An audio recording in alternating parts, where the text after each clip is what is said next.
عندما أتيت إلى سوريا في شهر آذار مايو 2023 كان النظام يعطينا سعر صرف للدولار بفارق 36% عن سعر السوق السوداء.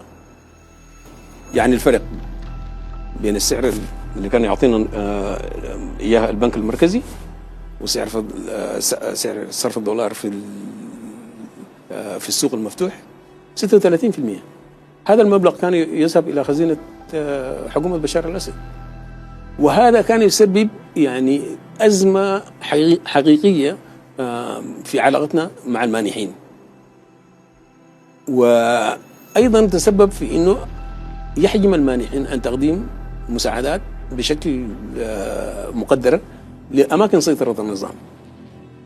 ولذلك أعطيت أولوية لهذا الموضوع وظللت يعني اتبعت تكتيكات مختلفة لا داعي للدخول فيها، بما ذلك التهديد بأنني سأتحدث علنا للصحف وللوكالات الأنباء حول هذا الموضوع، أن النظام يعني يسرق فلوس المانحين اللي المفروض تذهب للعمل الإنساني. نتيجة لهذه الضغوط في فترة 6 شهور نجحنا في أن نقلص هذا الفارق من 36% إلى 7%. أوكي.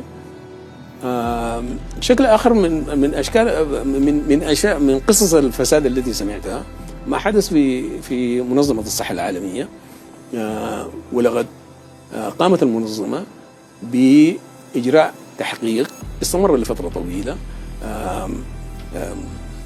حول سلوك المديرة السابقة أو المدير الأسبق لمنظمة الصحة العالمية، وتم فصلها عن العمل إذا كانت هنالك اتهامات موجهة إلى أي جهة داخل الأمم المتحدة بوجود فساد. نحن على استعداد لاستلام هذه المزاعم والتحقيق فيها، وإذا ثبت تورط أشخاص في عمليات فساد سيتم محاسبتهم ومعاقبتهم على ذلك.